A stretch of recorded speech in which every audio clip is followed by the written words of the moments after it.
Hi, and welcome to the Crit Hit Wild podcast, where we talk about all things Marvel Crisis Protocol and review a different character every week. I'm your host, Jared. I'm Brad. I'm Brandon. And Fred is not here this week. I am back Neither is Steven. neither is Steven. I'm back in the hosting chair. For those of you who maybe are recent listeners and didn't go through our back catalog, I was one of the original hosts for Crit Hit Wild, and I'm very very excited to be back. So before we get anything else, how are you guys doing? Ooh, this is new. You didn't ask last time. I'm doing pretty good. I'm eating some Fruity Pebbles now. That's good. I'm upset. Brad, I'm upset. you're upset. I'm upset. Yeah. He's not his traditional fine. Do we want to give them a small taste of what just happened, or you want to leave that just out in the aether? The Gremlins ate another episode. Yeah, that's a recent death we just had for our episode. So, yeah, but we're rolling through this again. Um, yeah, so we got the old band back together again. So, just a small preface for the episode. This is my first time back in a long time, and I haven't played MCP in like since I think fall. I mean, I played yesterday. That was my first game since the fall. But I haven't actually done a whole lot with MCP since the fall of last year due to life stuff. So take everything that I say with a grain of salt as we go through the episode. But yeah. So going on to news and announcements that we have three tactics cards that have been released for the Squirrel Girl and Gwenpool box. I know that Brad would like to save Inexplicable Demise I for forgot all about these. for uh, for last. I have amazing. What's the precognition? Is that the word I'm looking for? Yeah, Yeah, I yeah. know what's. Uh-huh. Yeah, I'm gonna have that all episodes. um, yeah, so the first card that we're going to take a look at that got released was No Try This One. Oh, you did them in a It's different order this unaffiliated. time. Okay, No, I'm no, going to keep them in the no. same Try order. this one. Go ahead. No, try this one was the second one you did last Yeah. time. Oh, shit, I did. I did it. I did it backwards. I'm keeping you guys on your toes. That's all I'm doing. No, try this one. It is unaffiliated. This is a shit show. This is unreal. Uh, it's unaffiliated. It's good that I am back. This makes sense. Like this is on brand, right? This is the stuff I was missing from the first time we recorded this. The absolute mess. It's unaffiliated. It's reactive. During the cleanup phase, Gwenpool may play this card. Choose an unused team tactic card from your roster that meets the squad affiliation requirements of your squad at squad creation. Add the chosen card to your available team tactics cards. It may be played this game. So you take this one in your five, and it lets you audible out into another card that you have consisted from what's left in your 10 or your other five, right? So Brad, we'll start with you. What do you think about this card? I think it's interesting. I think it's got a lot of potential if you can play any cards you would normally be allowed to play in your five. If you can pull from those, that'd be cool. Like the affiliated cards, the neutral cards, the character cards. Gives you some versatility. So keep in mind, like we're not 100% sure that you Yeah. can do character cards, right? Like we're thinking that maybe you can, but it might be It a little bit more limited. We it might might go on the rules The for first them, time but I thought it had to be like a specific affiliation, so like yeah, yeah, and that I mean that that might be could what it be is. it. Yeah, Yeah. yeah, like that might be the case, but there's a lot of maybes here. if it can use any of them, it's real strong. But if it's only squad affiliation, like affiliated only cards, like that's still probably okay. But you actually had you have some pretty good points for like affiliated, right? Because you're talking about CS. Yeah, like with Criminal Syndicate, I think it gives you kind of like a little bit of variety because you have your two restricted cards, and then you have like character specific cards that you really like to take, like Lizard's card specifically, Rhino's card specifically. With the new Modoc, you might want to take one of those. So to be able to like kind of hide or tuck like all according to plan.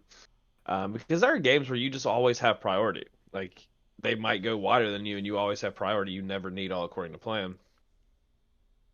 So like you can tuck it, like you never have to use it, and you can kind of hide like that in Shadow Organization. So that and then it's like when you actually need one, like especially all according to plan. If it's like, oh, I lost priority this round, I need it. I have to activate first next round, or like this game's gonna lose.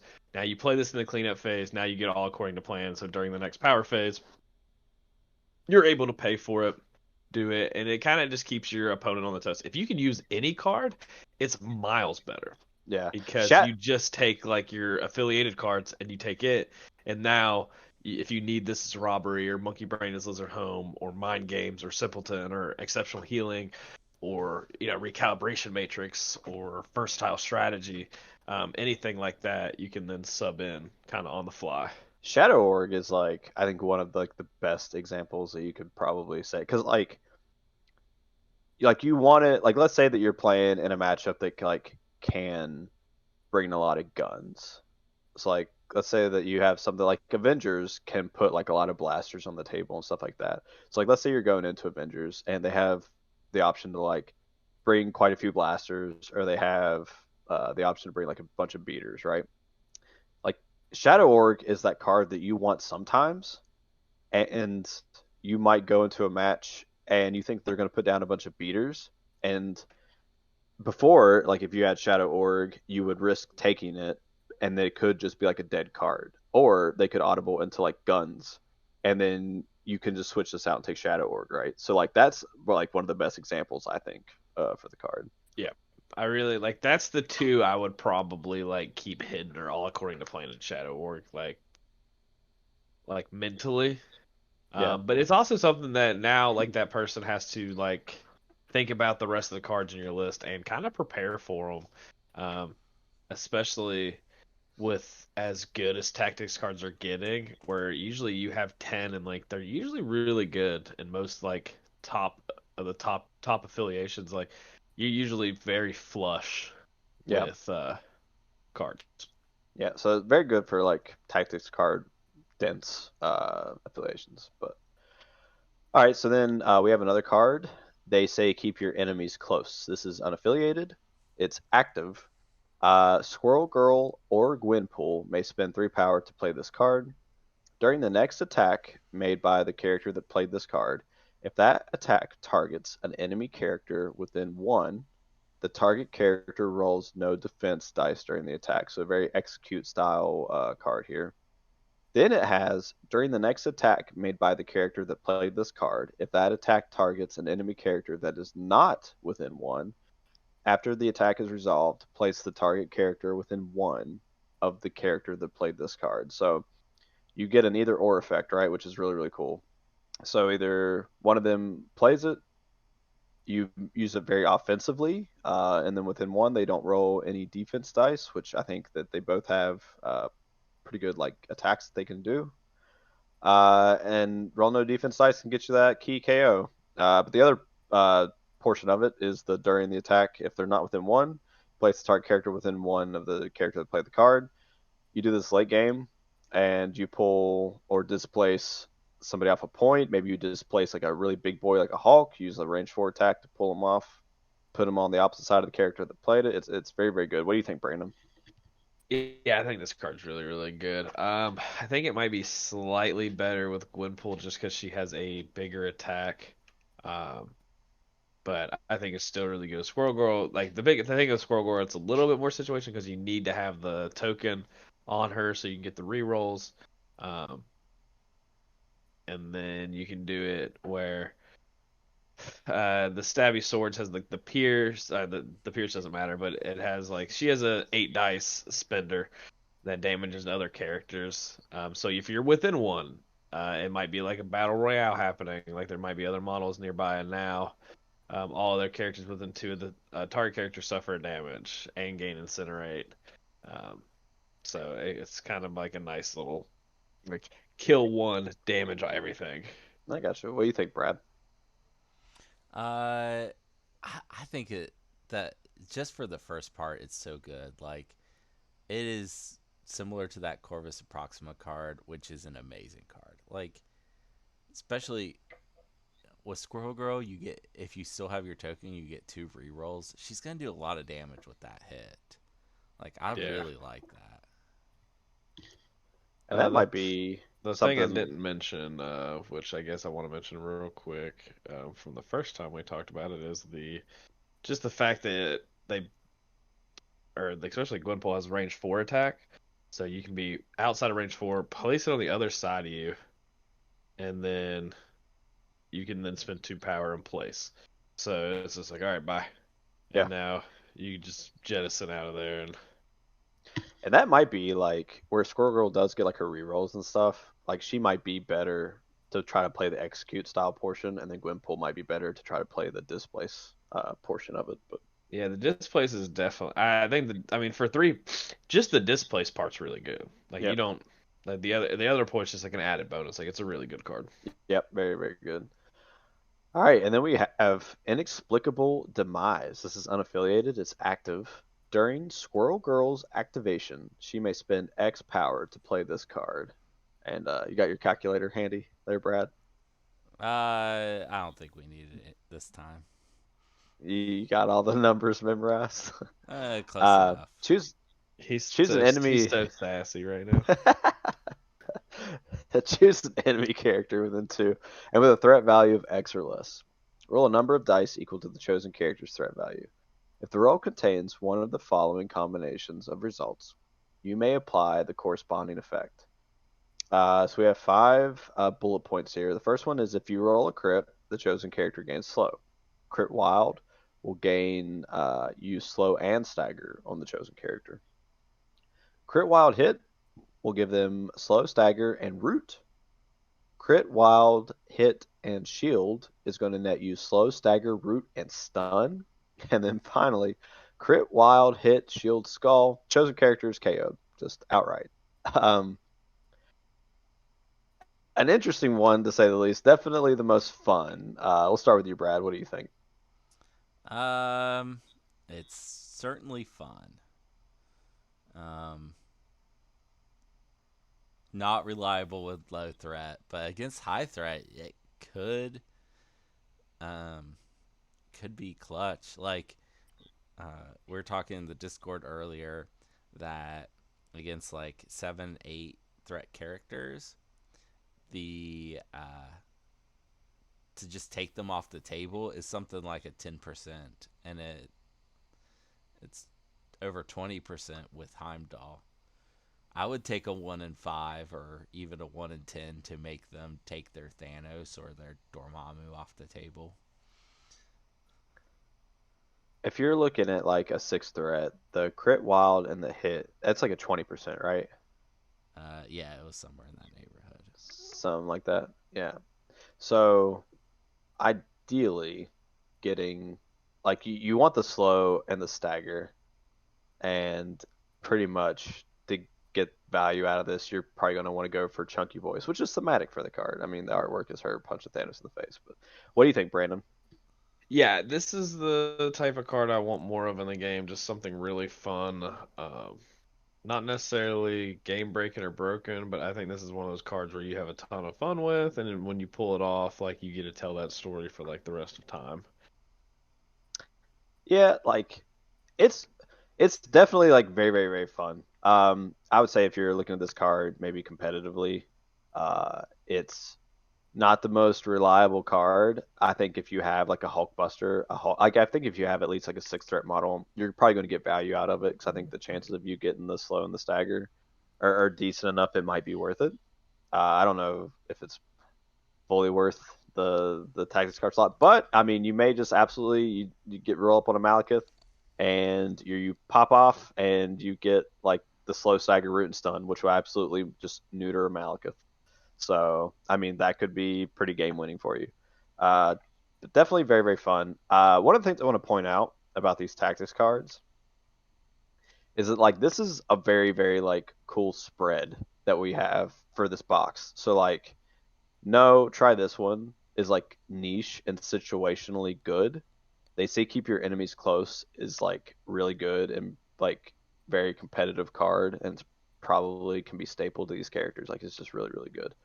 And then you have Inexplicable Demise, which is just like a fun card that's definitely good to take in casual nights at least at the minimum.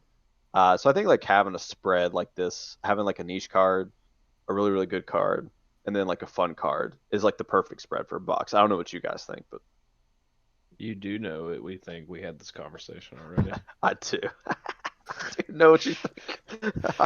I'm a fucking wizard. I know exactly what you're thinking.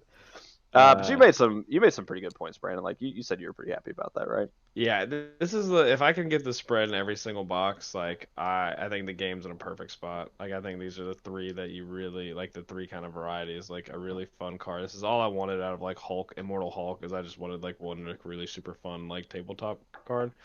Like these are the cards that get people excited to play the game at their house. Like these are the cards that like that grow the game, essentially. Like this is fun, and it's not like obnoxiously bad. Like it's a fun card, but it's not like really bad. No, it's not bad. It's just fun. Like a fun card that is also bad. A good example of that is Fearful Symmetry, the Craven card, where Yeah. like you daze Peter Parker and then you turn into Peter Parker. Like I don't know. It's like so hard to like. It's kind of fun, but it's so hard to do, and it's really actually like not that great. So I don't know. But yeah. Well, that's all we have, I think, for updated news. Brad, do you want to go over some Cerebro news with us? Yeah. Well, the first Cerebro news is I added the KO trigger for this card. Um, the rest of them were already on there, but I added the KO trigger. I want to thank my Patreons for allowing me the opportunity to work on the site and app more than I would normally get to. And with that, I also I have I have a ShatterPoint app. It is live on the website version, pointbreaksw.com. And if you search on the Android App Store, Google Play App Store, you can find it on there as well. And it will be on the iOS App Store as soon as I can get the app approved. It's been declined twice. Um, it's kind of a ridiculous What are reason. the reasons? What are the reasons? So they said there's not enough like app there. Like it doesn't do enough, which is ridiculous because there's a lot of apps that do way less than what my app does. It's also the same issue you had with Cerebro too, right? No. No. Oh, I thought we had trouble getting it approved too. Not I for mean, that. look, it's for a miniatures game. Like I'm looking at it, and I love it. By the way, like you guys should definitely get on it, check it out. Like he's got cool artwork on the back of the homepage. You can you can do everything that you can do with Cerebro. It's got a really cool reference page. Like it's really good. Yeah. Like you did a great job on it. I don't what do they want? Like I don't know. they want me to be able to like It is pay my so fucking mortgage on this? Like like what? Do you, it's it's so great. Like I vague. don't understand. I think it's That because would there be a aren't really cool addition. I don't To be think able to pay your mortgage, Yeah. Brad, can you put that in? no. Uh Oh, It's real I think unfortunate. it's because there aren't a lot of card options right now, but like that's not my fault. So I've sent them a message back outlining why I think that what they've told me is ridiculous. Anyway, um, there's a lot of like miniatures game list builders out there that are literally just list builders that don't have a reference section, don't have a card browser. Like mine's doing more than some of those apps. The other thing that they told me is about, copyright. They're like, this seems like it's about Star Wars. And Weird. it is. And I pointed out that I have everything on there was released for free by the company. And there are lots of apps where that is not true. So I didn't name any names. I'm not trying to get anything taken down, but um, we're getting into X-Wing. The X-Wing builder does not have freely available stuff on it. It is all stuff you'd have to buy. Um, so I don't know. Well, regardless, I appreciate your work that you're already putting in for another Yeah, great game that's it'll gonna be be on coming out. So, iOS eventually, hopefully. Sooner rather than later, guys. Yeah, I would think so. I've messaged back. I'll see what they say once they have time to actually look at what I said, and hopefully they'll approve it. all right, well, yeah. So check it out. Again, that was pointbreaksw.com, and that's going to be if you're a fan of Cerebro, which hopefully all of our listeners are. But if you're a fan of Cerebro and you're a fan of Shatterpoint, which is going to be coming out, please check that out and give Brad some support. He's been working pretty hard on it. So going on to games we played, I believe that there was a tournament this past week that I unfortunately was not able to make. My first game was actually yesterday at our local game night, and I've been putting some models on the table. I busted out the shield again, but I put out some models 'cause I bought like 9 boxes of MCP stuff where I've been missing out on so much. So putting that together, I'm excited to play more. But why don't you cover the tournament, Brad? There are four of us. It was me, Borka, Steven, Fred, and first round I played Steven. He played Immortal Hulk.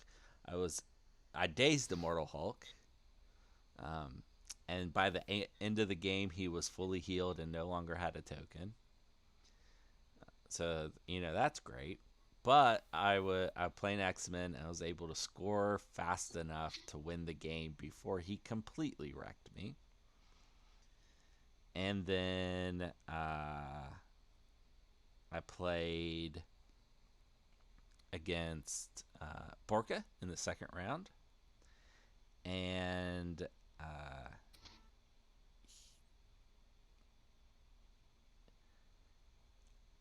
I was going hard on scenario, and he needed to start taking my models out to like get back in the game, and his dice were not cooperating, so I got to stay ahead on scenario.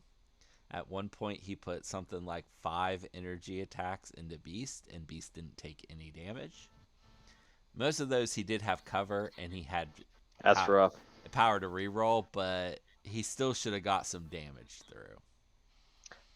Guardians is or X-Men is like Guardians are pretty huge. I think like in the meta, which granted I've been out of the game for a minute, but they're still like very very prevalent in the meta. I think like they have one of the highest win rates, and X-Men are just such a good counter to Guardians, like really good.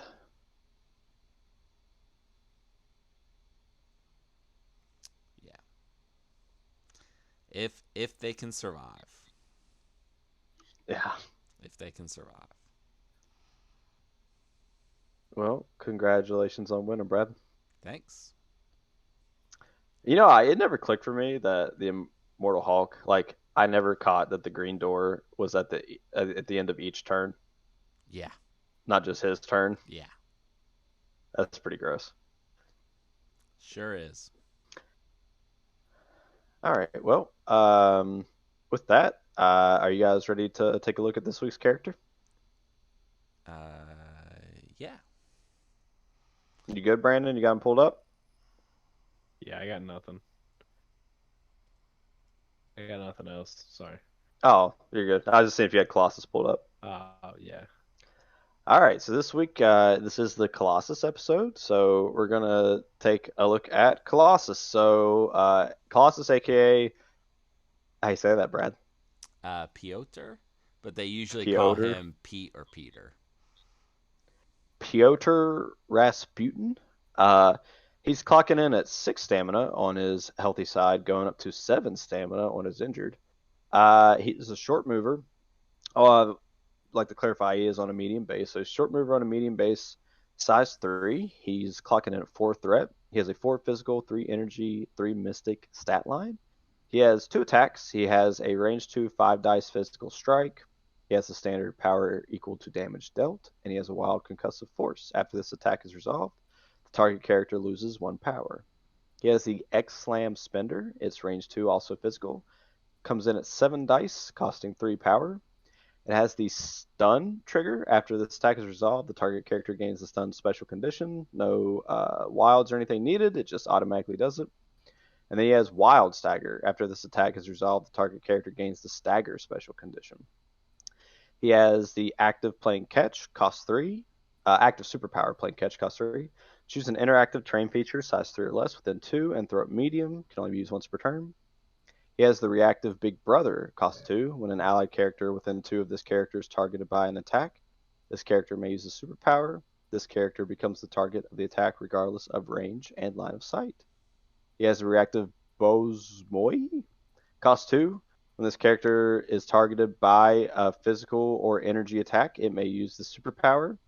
Add 2 dice to this character's defense roll against that attack, and on the injured side, that changes to when defending against physical or energy, this character adds blanks in his defense roll to his total successes, so pretty good.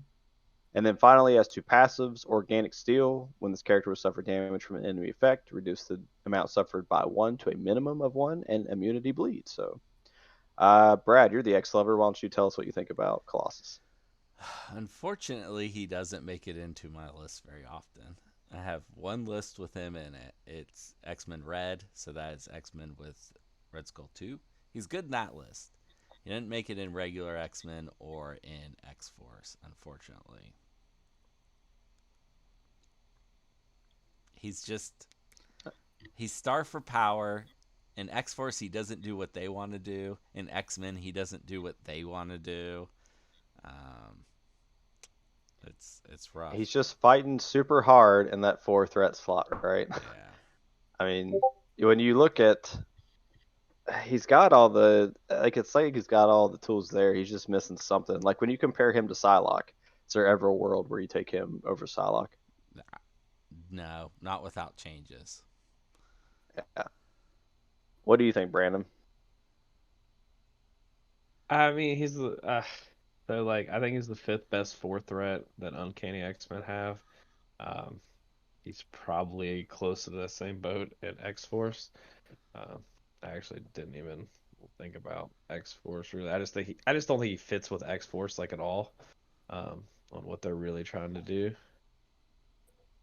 which is, I guess, fair. I mean, there's 4 threats. He's probably tied for the 3rd on 4 threats that you're taking.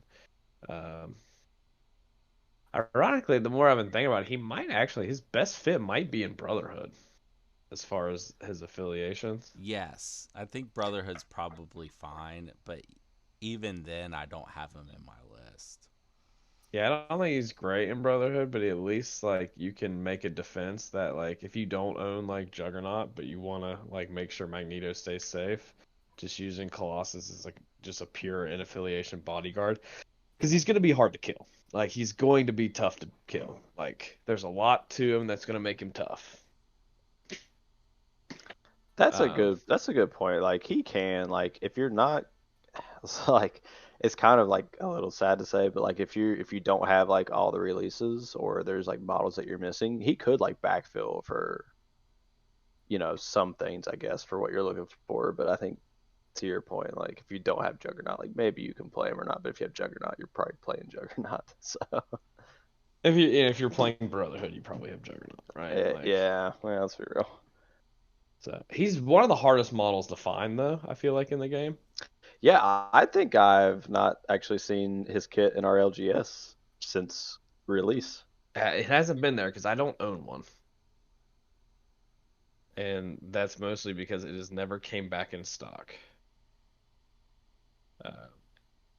But yeah, I think he's fine. It's just again, I wish his throw. I guess it's the first time for you guys because my bad, kind of forgot about that. But I think his throw is really like it's a letdown. I really wish it was a character throw.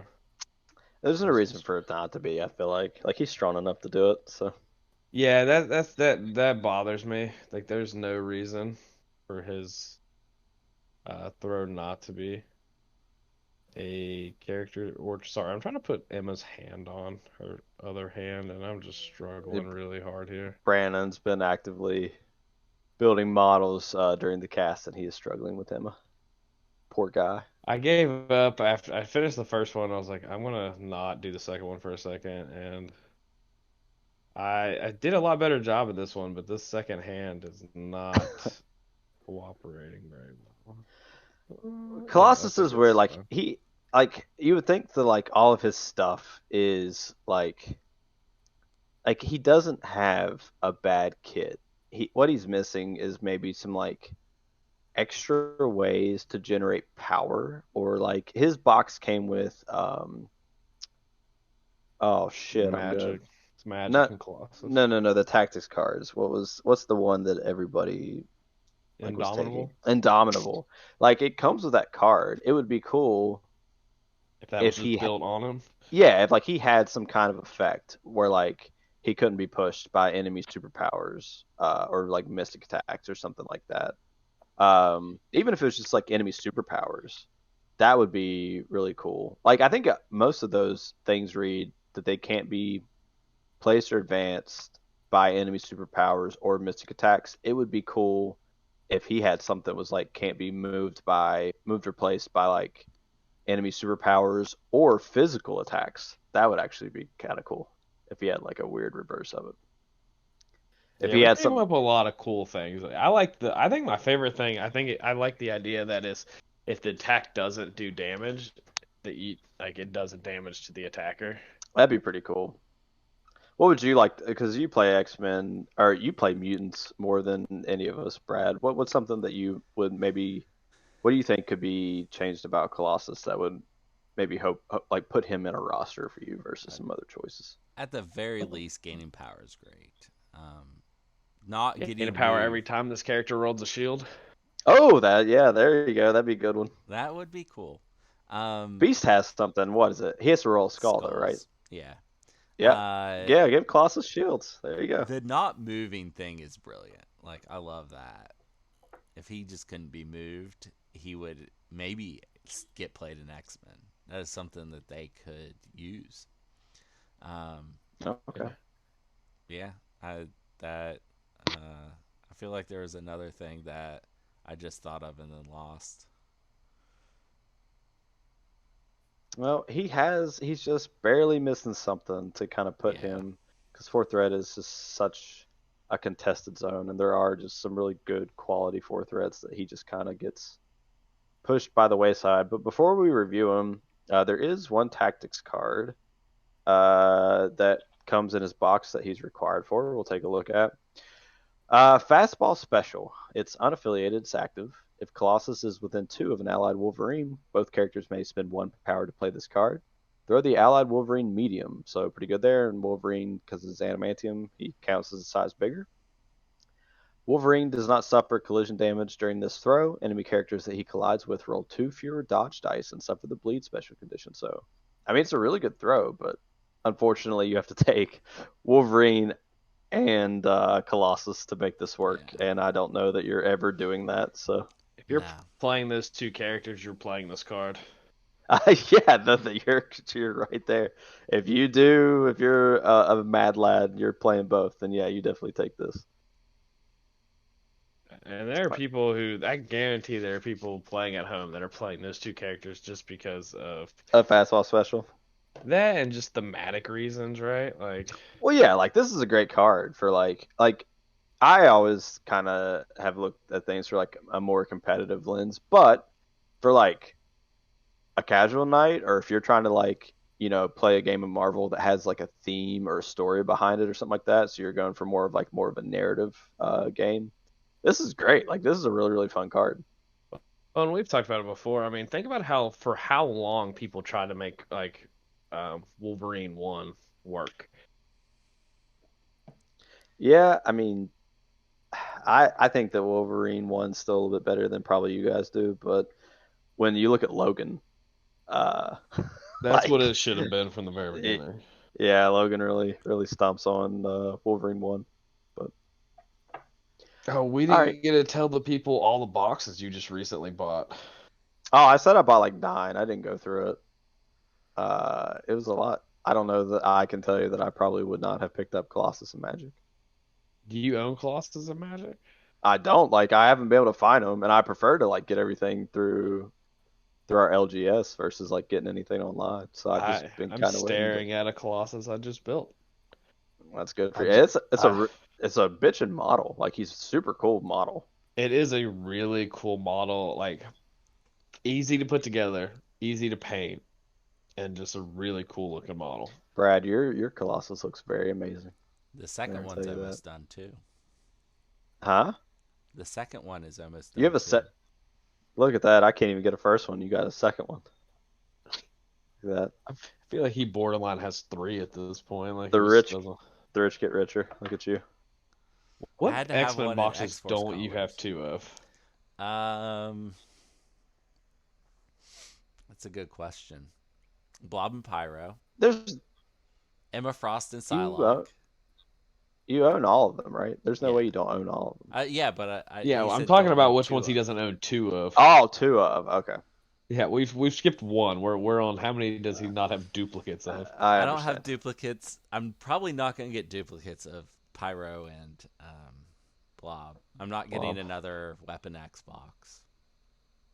Yeah, you're not gonna. Well, I will that's get a not fair. You kind second of have. Psylocke. You're not going to get a second Weapon Xbox, so you can have one Wolverine with the hat and one without the hat. No, Come on now, Brad. What if they I feel come like out you're. in a non $100 box? maybe. My God, that's gross. Like a Weapon X affiliation box? That'd still be pretty high, pretty expensive. What are the affiliation boxes are what, like $75? $80? Yeah, but I'd get a bunch of characters I don't need. They're Get them. probably less than that damn Hydra tank. They Got him. that oh, you want to talk about a fun episode? The episode where I just talk shit about the price of those fucking kits. All right, we can go ahead and grade Colossus. I think that we've kind of touched on everything that. I mean, he's got good superpowers. He's got good health and defense. Like the X Slam's a great spender, but it's just in his own affiliations, he kind of just feels pushed out a little bit by other options. So, Brad, what would you give Colossus? B minus. B minus. He's All right, Brandon. he's okay. Oh, good. Brandon. Yeah, I mean, he just is like there's just like the hardest thing for him is that he just doesn't fit in any. He's affiliated three places and he doesn't truly fit in any of them. Like he doesn't do enough for Uncanny X-Men. Doesn't do what X-Force wants to do, and Brotherhood has elite level models. It's really hard for him to make that cut. He's really power hungry. Fun fact. I think I've hard audible to a C plus. All right.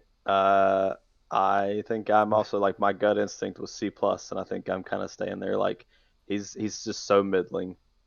Uh, he's Which good, isn't but a bad thing. Like he's a fine model. Like if you like Colossus, play him. Like he's not bad.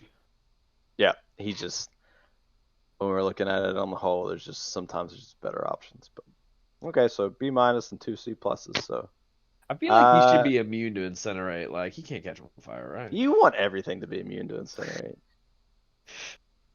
Nothing. Everything. Nothing changes. I know what I'm about.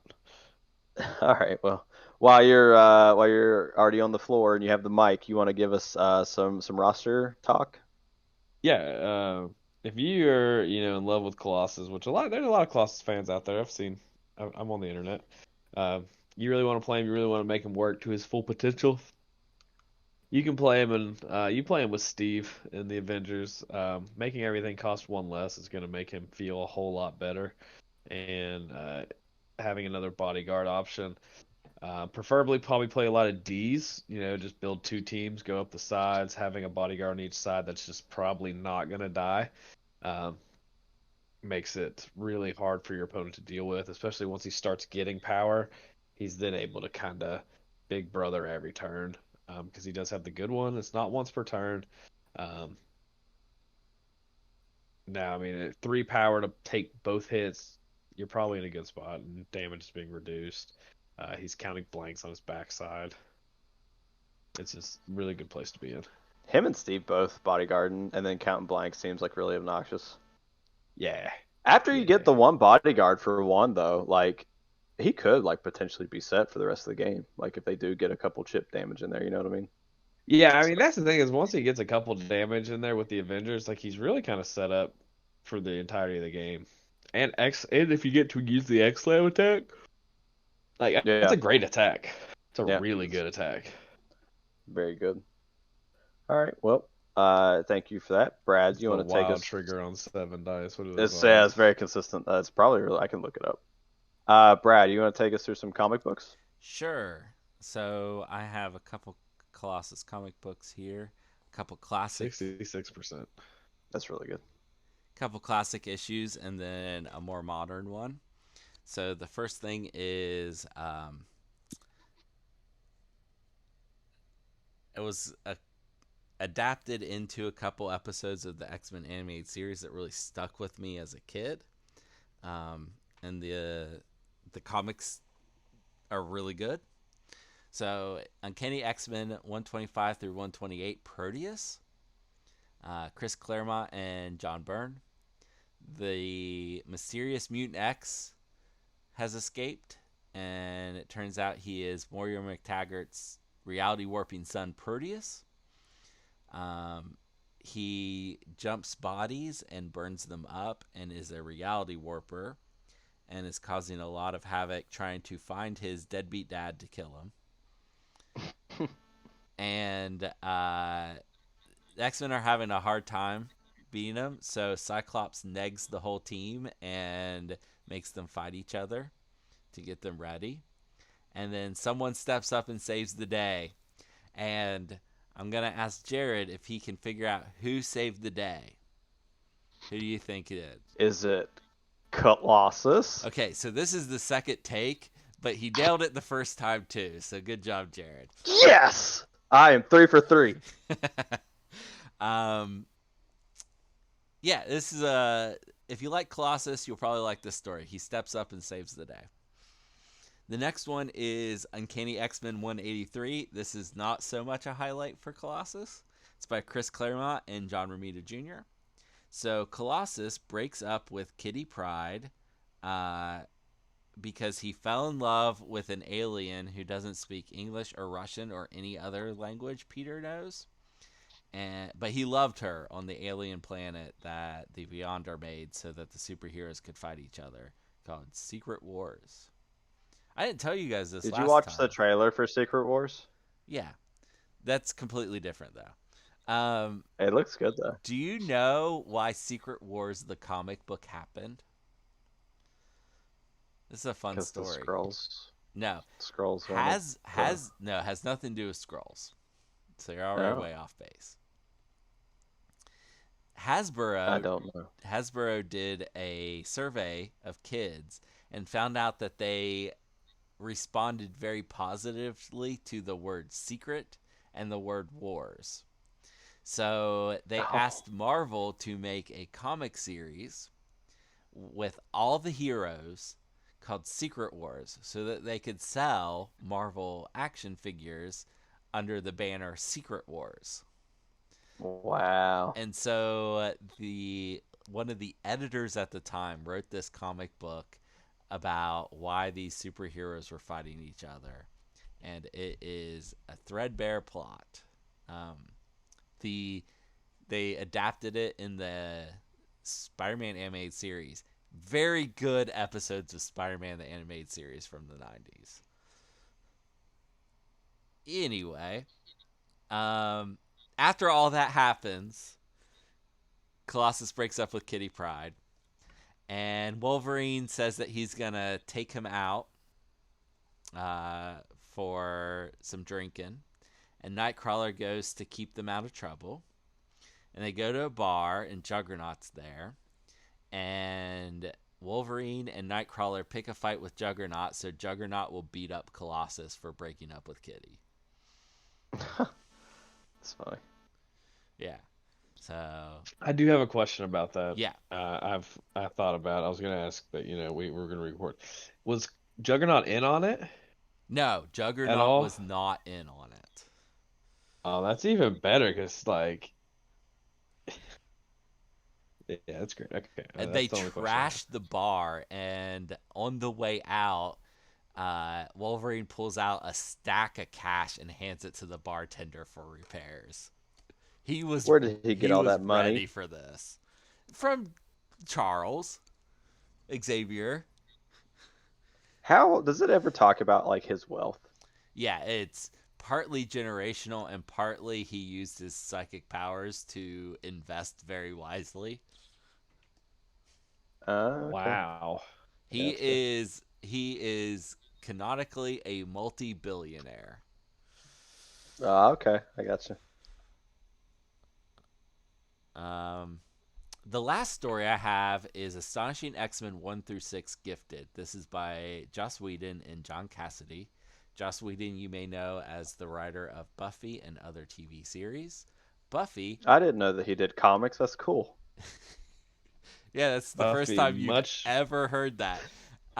Buffy is based on Buffy way cooler than X-Men. Buffy's based on Kitty Pryde. Uh, Is that real? I didn't know yeah, that. that's real. I said it last time too, but Maybe I knew that. uh, yeah, it was Joss. Buffy was Joss Whedon trying to write an X-Men inspired TV show. Um, Fun fact, I definitely forgot he said that, so that was news to me. okay, and then he. I think that you were having a hard time with your models. mm, During this segment last time, I was having a time. Yeah. Joss Whedon Go ahead, also Brad. Sorry. Joss Whedon also wrote the first two Avengers movies, if you like them. And this is very much in the same vein as those Avengers movies. But at some point in the past, in a story I'm not going to talk about, Colossus sacrificed himself to get rid of mutant AIDS. Um, and in this story, a scientist has created a cure for being a mutant, which the X-Men are fine with if people want to go take that cure because they don't want to be a mutant or their power is dangerous and they're scared or whatever. But they are worried, justifiably, that uh, this cure might be weaponized against mutants against their will. So they go to the facility and they investigate and they open this door and there's a surprise. And Jared, can you guess what that surprise is? Is it Colossus? 4 for 4. Now, Yes! Yes! I am the best. Colossus is supposed to be dead. I don't even remember what justification they had for him being alive in this, but he is back. He joins the team. This whole series is very good, and you should read it. Joss Whedon does know what he is doing. He did, like, the Avengers movies were awesome that he did. I mean, So. has he really made anything good though? Yes. Didn't you just talk about how good Buffy was? You're really bad at figuring this out. You just are falling for everything tonight. Oh, shit. I tell you what, I don't want to fall for twice is this non sequitur that we're getting ready to go into. So, Okay, so Fred sent Fred us. has given us a non sequitur He has. recommendation, which Brad is going to cover for us. Yes. So Fred really wanted to tell everyone about the movie Cube and its sequels and how good they are. I hated it the first time, and I hated the second time too. He thought that Colossus being made of metal and the cube, at least in the first one, being made of metal was just all he needed to talk about his favorite movies Cube. He also recommends that you watch them in release order, not chronological order, which I agree with. I think he's absolutely right. I also like these movies. We did come to the conclusion last time that is the correct order. Yes. The first movie especially, they solve the problem with math. It's so great. Oh yeah, that's great. I'm sure you do love that. Well, thank you, Fred, for sending in that non sequitur recommendation for us. Brad repeated what you sent in word for word. That was a direct quote. I'm reading it myself, so I can confirm that it was 100% a direct quote from Fred's mouth. Yeah, Yeah. yeah, that was from the. And if He's Fred reading it from ever the mouth. tell That's if how it's just. if Fred ever tells you otherwise, he is clearly lying because all three of us have confirmed that that is exactly what Fred sent me. I Sorry, know. Fred. And he Sorry. typed it in the group chat, so like we know. Yeah. Yeah, we have the receipts clearly showing that Fred recommended Cube and its sequels. So, all right, well, that wraps us up for this week.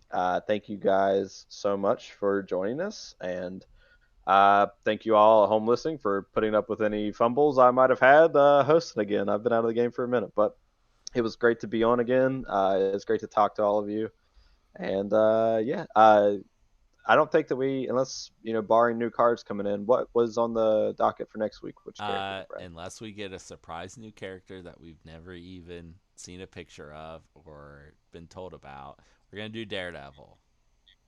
Daredevil. All right. Well, yeah.